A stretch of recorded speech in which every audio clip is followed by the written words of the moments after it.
Tonight, your Mystery Playhouse presents Inner Sanctum.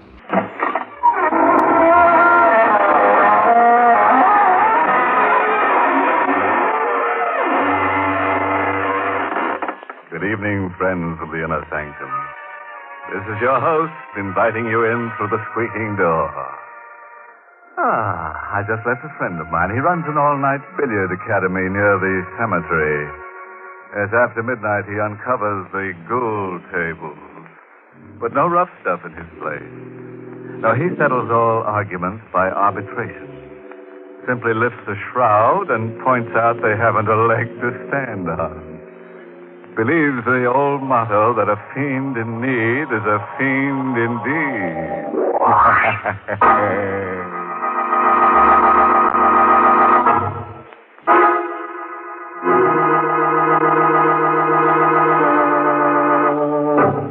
Now, dust off the edge of your chair, because that's where you'll be sitting for the rest of this half hour, and listen to Murder Comes at Midnight. This is the story of how one average family, even as yours and mine, spent a quiet night at their rented country house.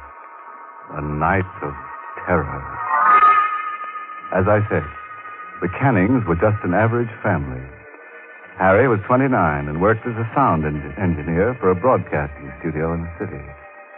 Ethel was 27 and had been a school teacher before she was married. Now she was kept pretty busy between writing the great American novel and taking care of Judy, her 7-year-old daughter. This was the first year they had rented a house in the country for the summer, and Ethel didn't take much to the idea of being alone either. At first, I didn't know what it was that woke me. Perhaps it was because I was expecting Harry. He phoned that he was working overtime. He wouldn't be home till after midnight. I didn't like the idea of his driving 60 miles from this city at that hour. Or maybe it was just because I wasn't used to being alone with Judy in the old house. I got out of bed. I opened the connecting door to Judy's room. She was sleeping quietly. I closed the door softly, went across to my window. Something had awakened me. What? Was it a sound I heard in my sleep? Or was it a premonition? I looked out the window. The night was dark with 1,000 secrets. Harry should have been home by this time. My watch showed a few minutes after 12. Maybe he'd had an accident. Maybe that's why I awakened. Some sort of telepathy. And then I saw the headlight. It was Harry. He was turning in our road. The headlight phased me for a moment as he swung into our driveway. Everything was all right then. I'll be right down, Harry. Breathlessly, I raced downstairs to let him in. I was so happy I could cry. It was only then I realized what tension I'd been under, all because of my silly fears. I unlocked the door quickly. Oh, Harry, I was so worried. Sorry to bother you so late, miss. Had an accident with my car. Oh, I thought you were my husband. Oh, sorry to disappoint you. Oh, no, I'm afraid you can't come in. My husband isn't home yet. Well, it won't be for long. Oh, my heavens, you're hurt. It's your arm. Hurt it in the accident. Afraid it's broken. Oh, you poor man. Here, sit down. Sit down right here. Oh, that's better. Yes. Your arm's so limp. Do you really think it's broken? I can't tell. It's kind of numb. Oh, dear, I feel so helpless. I don't know what to do. I took a first aid course during the war, but I don't remember a thing. Maybe I better call Dr. Schultz. Oh, please, don't go to the trouble. Oh, it's no trouble. The phone's right here. I said no doctor. But it's all right. Put down that phone, please. I don't understand. Maybe you understand this. A gun. Put the phone down. Who are you? I'll ask the questions from now on. Your name's Canning, isn't it? How did you know?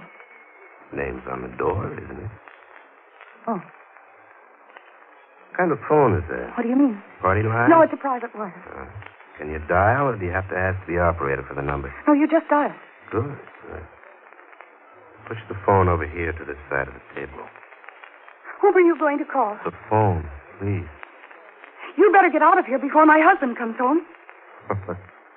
Oh, how do you think he'd make out in an argument with this? Oh.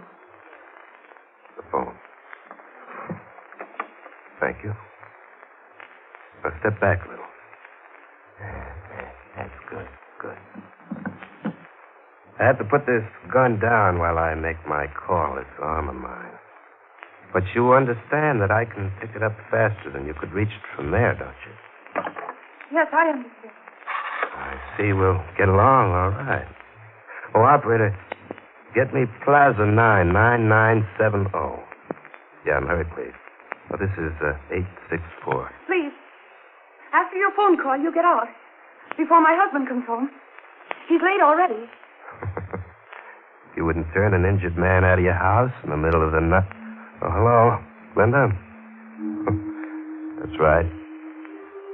I had a little trouble. I hurt my arm. Look, I think you'd better come up here. Yeah, and bring Fred and Doc Stetson along. No. Everything's fine. Won't be any trouble. I'm a guest of some very good friends up here. Canning's the name. Or you drive up Highway 26 through Accord and turn right when you pass the first gas station. It's just a mile from there. You ought to be here by 6 in the morning. There'll be a light in the downstairs window. Right, Linda. See you in the morning. You can't stay here all night. You've got Shut to go. up.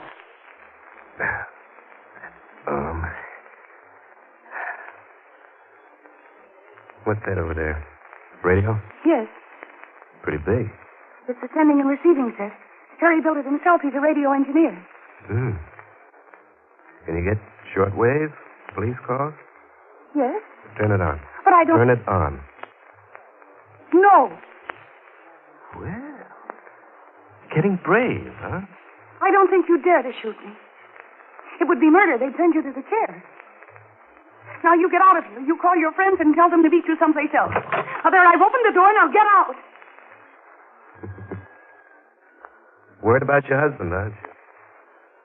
Afraid of what'll happen to him if he comes home now, huh? I want you to go away. And if you don't go now, I'll run out and scream for help. There are other houses in this neighborhood, and somebody will hear me. Oh, go ahead and run. What? I won't shoot you. You won't? I don't have to. What do you mean? You wouldn't dare to run out and leave your kid upstairs. That little red-headed kid with the cute curls. Judy.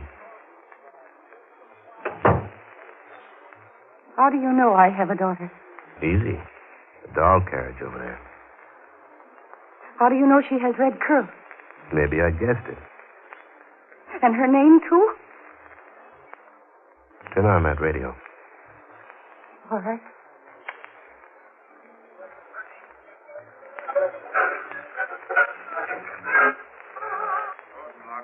Junctions on Highway 26. All cars must be searched, every passenger positively identified. Officers are warned to exercise extreme caution. Though believed to be wounded, he's armed and dangerous.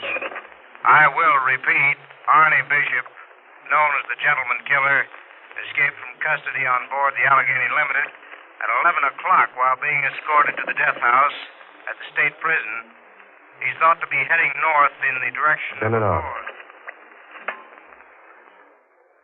Now you know who I am. Arnie Bishop. You're Arnie Bishop. How many rooms in this house? 6. Fine. My friends and I will stay here for a few days. It'll make a fine hideout. What will you do when my husband comes home? Don't worry about him. Now, suppose we go in the kitchen, then you can make me something to eat. Wait. Huh? Why did you choose this house to come to? This house of all others. Can't you guess? Yes, I think so. How did you know Judy's name? And about the color of her hair? Ah, you're getting warm. My husband, Harry. Harry told you. Oh, you know, you're pretty smart. Oh, please, don't you have any pity at all? Tell me what you did to Harry. He's not hurt much. I just tapped him on the head. He picked me up on the road, gave me a lift. I pumped him, found out all about this house, and About you and Judy. Then I knocked him out and kept going. It was pretty tough driving with one hand, but I made it. Where's Harry now? In the back of the car. He can't get loose. I'm going out to... Stay where you are. But Harry's hurt. I can't leave him out there alone. About this little red-headed kid of yours, where does she sleep? Upstairs? You wouldn't hurt her. Better stay here if you want to make sure. Oh, no. That's better. Now, suppose we have something to eat.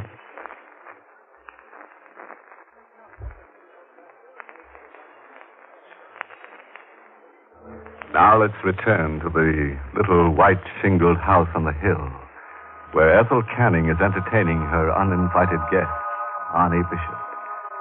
You know, he's a pretty courageous guy for an ex-convict. But then maybe he has the courage of his convictions. But Arnie isn't so smart, tangling with a red-headed gal. He ought to recall that old ditty. How's it go? Beware of a girl with deep red hair. A man is safer in the electric chair. But who can tell how a tale will end out in a sanctum? Let's join them in the kitchen. Oh, excellent bacon and eggs. I'm sure my friends will like cooking when they come. More coffee? Yes, please. Careful. Oh. I was only reaching for the coffee cup. I thought you might have ideas about grabbing this. There's your coffee. What time is it? 20 after 2? Uh-huh. 3.5 hours to go before my friends get here. How will they get through the roadblock? Oh, you leave it to them. Oh. What's that? That's the telephone. It's in the living room. You better get to it. Oh, you don't let go of that gun. Oh. You shouldn't have tried that. What are you going to do? Answer that telephone first. Get going. Yes. Anybody in the habit of calling you at this hour? No. All right, answer it. But be careful what you say. Hello? Yes, this is Mrs. Canning. Oh. It's for you. Oh. All right. Lay the receiver down on the table and walk away. All right, far enough. Don't try anything. Hello? Linda? Wait, did you get started yet? Oh, where are you? What? Roadblock. Well, you've got to get through. I need Doc Stetson. You've got to make it, Linda. I can't stay awake forever.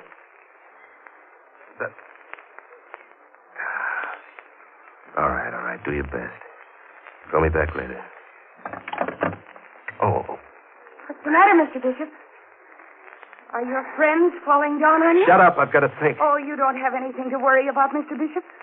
Aren't you a guest of the Cannings in the little white shingled house a mile off Highway 26 north of Accord? Oh, you can be sarcastic, too. Oh, I wouldn't dare be sarcastic to you, Mr. Bishop.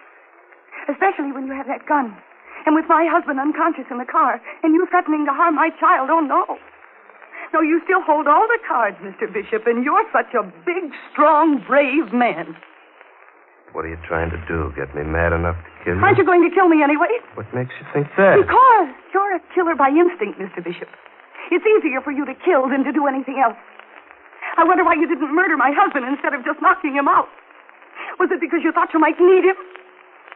Well, you're not afraid of me anymore. No, I'm not. No, I just realized I can't afford to be afraid. What? I'm a woman fighting for her family, for Harry and Judy. And I've got to use all my wits against you.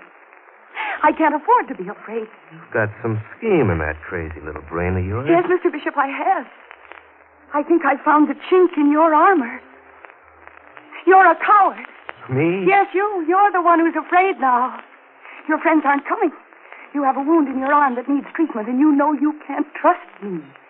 You don't dare close your eyes even for 5 minutes.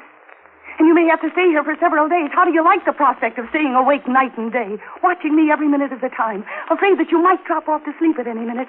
Oh, that's how you figure it, huh? Maybe you better kill us all right now, Mr. Bishop. That would be easy, wouldn't it? Just 3 bullets. Then you wouldn't have to worry about watching anyone. That's an excellent idea, Mrs. Canning. Yes.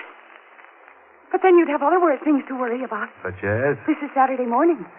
The milkman will come to collect for the week's milk. The neighbors will stop by to ask if I want my marketing done. And what will you do? Skulk in the cellar while they ring the doorbell? Yeah. And then there's the police. What about the police? They'll surely search this part of the country. They'll be making inquiries at all the houses. Do you want them to find the car outside? With Harry in it? Oh. You figured all the angles, huh? You know, you're pretty smart, Mrs. Canning. I think you're even smarter than Linda. But you forget one thing. Yes? You forget that little girl upstairs. What do you mean? Come along and I'll show you. Upstairs. You stay away from Judy. Oh! Maybe you think you've got everything figured out, but I'm still the boss. Oh, Gun muscle hurts, doesn't it? Now, shall we go upstairs? That's better. So you think Arnie Bishop is licked, huh?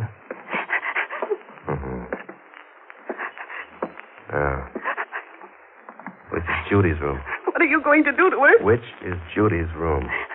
Or you're going to make me open all the doors to find out? No. It's that one.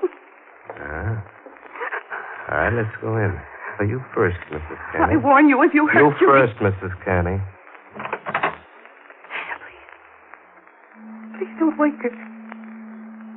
Ah, very pretty child. How peaceful she looks. And innocent. You know, childhood's the best time of life. It's almost a pity to grow up out of it. You couldn't hurt her. Oh, I assure you, Mrs. Canning, I won't lay a hand on her. Oh, no, not on a beautiful child like that. No. But, I've got to protect myself. Let's see. That's the connecting door to your room, isn't it? Yes. There's a key in the door. Lock it, please. Now, give me the key. Thank you. Now, we'll go out the way we came in. So take the key out of this door, too. Thanks. You first. Now, we'll lock this door on the outside. There you are. Everything's set. You just want to make sure she doesn't get out? Yeah, something like that. Huh? Now, will you pull the mattress and sheets off your bed and bring them out here, please? Are you going to sleep in front of her door? Do as I say. All right. I'll help you. I don't understand. Why do you want to sleep out here? Norm.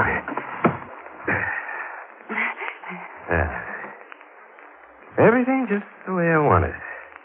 The mattress against Judy's door. But you can't sleep on it that way, half up against the door. I didn't say I was going to sleep on it. Oh, what are you going to do? Mrs. Canning, we'll see if you can figure out how to beat this angle. What do you mean? What would happen if I were to put a match to this mattress and bedding? Oh, no! This whole floor would be in flames in 5 minutes.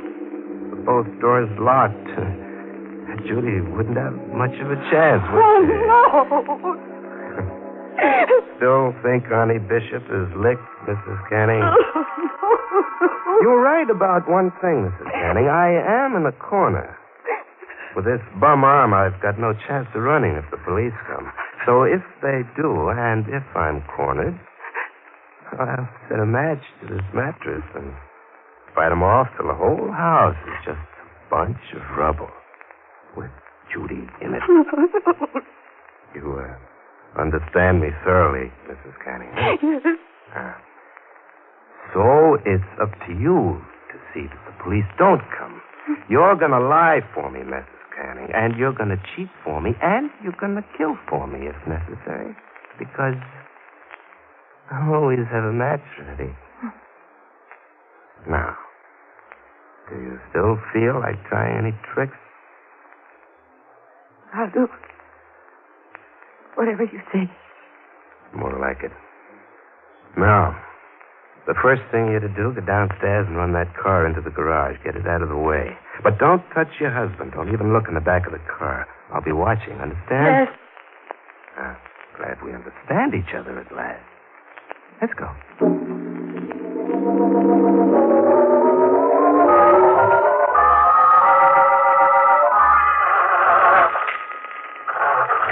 I'll be standing right here in the driveway, so don't try any tricks. I won't. Remember, I'm watching. Harry. Harry, dear, can you hear me? Harry? Harry?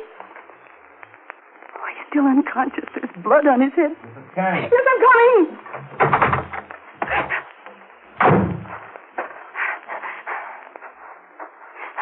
You did take a look at him, didn't you? No.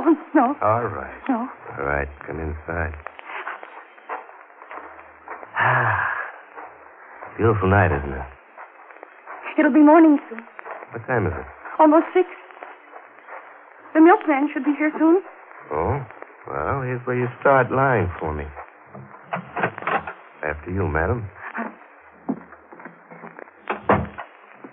Now, I'm going to sit right here in this chair with my hand in my pocket. And in my hand's the gun. Understand? Yes. There, that's the milkman. You'll tell him I'm your cousin, just visiting here for a few days. He'll wonder why you're up so early. Let him wonder. Go on, answer.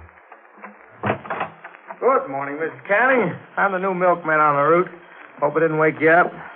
Come in, please. That's 2 bottles of milk you wanted this morning and a bottle of cream. Yes, you can put them on the table there. All right. Oh, this is my cousin. He's visiting us for a few days. Oh, how are you? Hello? Do you have my bill? Yeah, I got it right here in my pocket. Here. Hey, that's... That's right, Bishop. It's a gun. Sit still and take your hand out of your pocket very carefully. Okay, you win. But how come a milkman with a gun? I borrowed this coat from the regular milkman.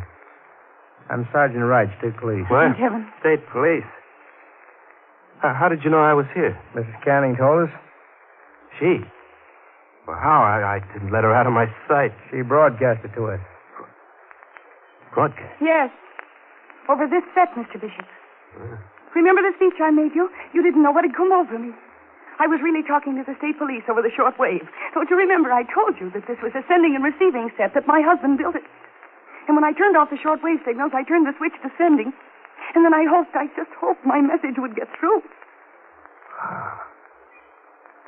I didn't think you were smart enough.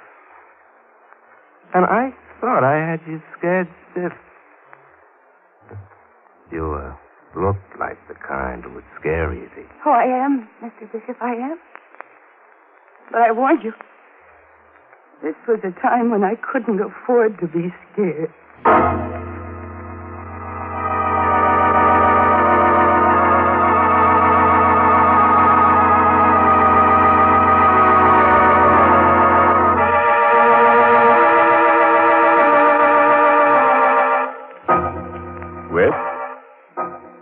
Which all goes to prove that a determined man can always get what he goes after. You remember Bishop tried to get free board and lodging from Ethel Canning. He finally got it, all right, but not exactly where he wanted it. You know, as a matter of fact, Bishop was the type of man who should never have gone in for murder. No, too many risks. He should have specialized in arson. That's always a surefire undertaking.